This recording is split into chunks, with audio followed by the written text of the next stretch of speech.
Welcome back. It's the next night from the last video, and you can already see things have moved on.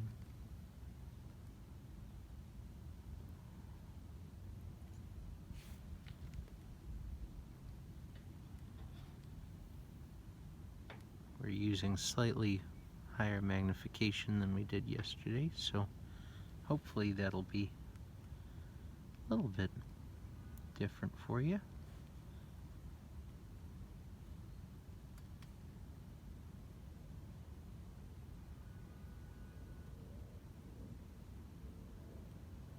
I think the seeing is a little bit better than it was yesterday, but you can still see that things are waving around quite a bit.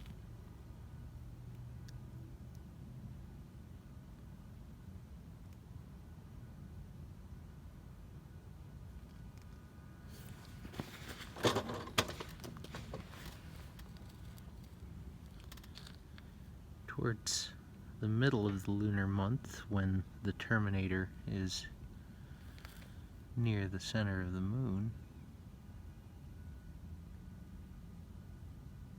part of the reason that we like to observe the moon during that time is because it has very dramatic shadows falling at the halfway point, but also that's when the terminator is falling across the most geologically ridiculous part of the moon. So you can see all these ejecta plumes, these straight light rays coming out of where all those meteors pounded the surface. And you can tell it just got hit in the same areas over and over and over again. Because they're higher in elevation, they didn't get filled in with lava when the Earth squeezed the lava out into these maria. And so they remain bleached and light. A lot of people are surprised when they find out that the moon is not actually white. It's not even really light. The actual albedo, the reflectivity, and the brightness of the moon, the inherent brightness of the moon's surface, is about the same as asphalt, like you would see in a parking lot. Yes, I'm from Michigan, I say asphalt. So we're really looking at something that if we were standing there, it would look very dark. But because it's reflecting the light of the sun without any kind of vegetation, without any kind of erosion, it reflects a whole lot despite being pretty dark. And so to us, it's a big shining whitish gray beacon in the sky, but it really looks like a parking lot.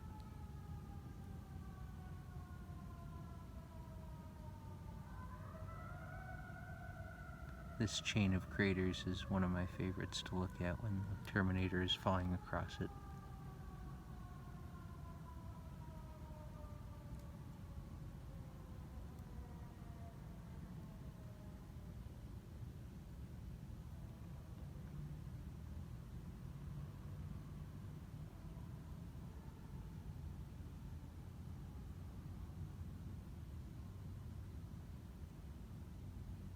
There's my lunar llama from last night.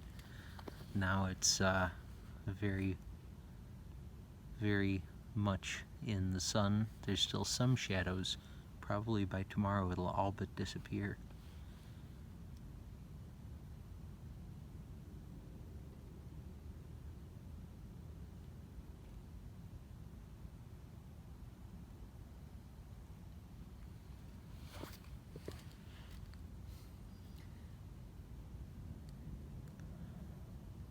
On to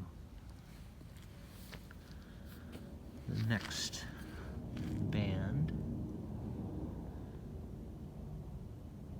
of the great craters that we looked at yesterday. So actually what I just pointed at is the Sea of Tranquility where Apollo 11 landed.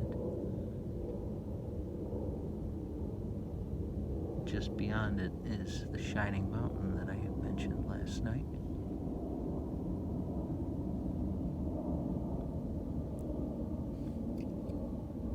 And Mare Humboldtianum, which is one of the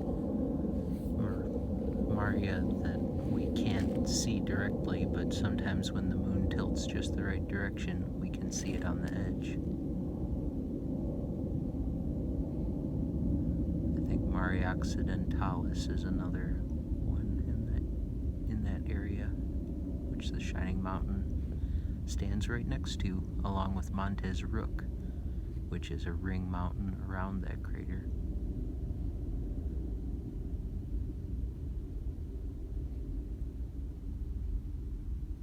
So there's Plato, which is one of the ones that we looked at last night, whose name I couldn't remember.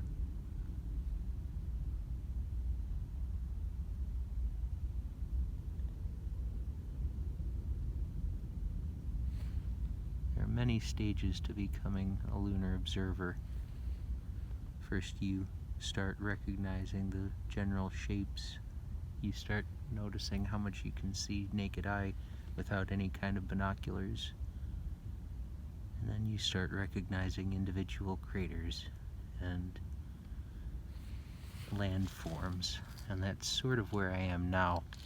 And beyond that is when you actually start knowing what they're called and recognizing them well enough to name them. And I haven't gotten there yet, but someday, hopefully, I will.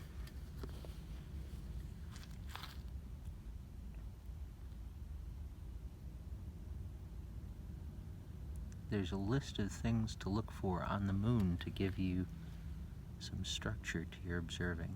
It's called the Lunar 100. And it's not just a list of 100 craters or something that you should see, which would be kind of interesting, but not as interesting as the real thing. So what the Lunar 100 is a list of things. Whoa, a car just drove by. Things that happen on the moon over the course of each lunar month, and sometimes over the course of the lunar year when it tilts with regard to Earth, that libration that I keep talking about. And so seeing the whole Lunar 100 takes more than one lunar month. It includes things like the Lunar X. It includes Mare Occidentalis and Mare Humboldtianum. So this feature that we're looking at right above the center, that is Cassini's Moon Maiden. So you can kind of see her face and her hair flowing down to the right.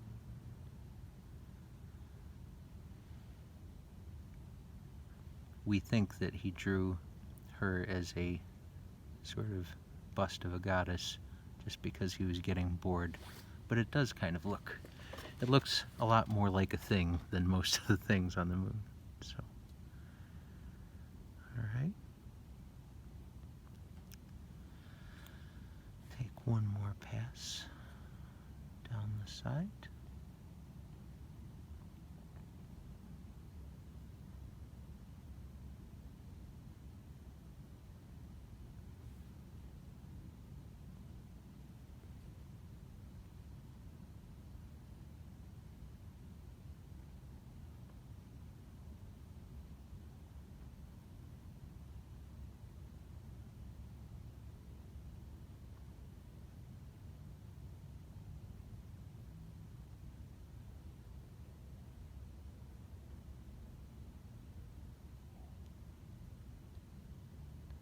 Yeah, the seeing is definitely a lot better than it was yesterday.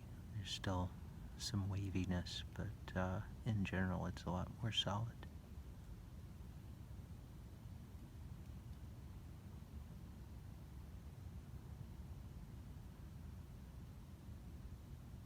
And there comes the Moon Maiden again right at screen.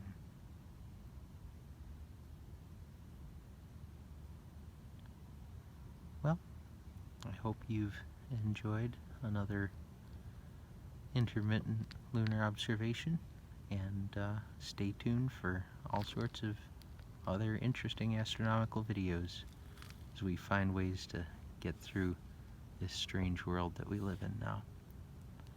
Have a great weekend.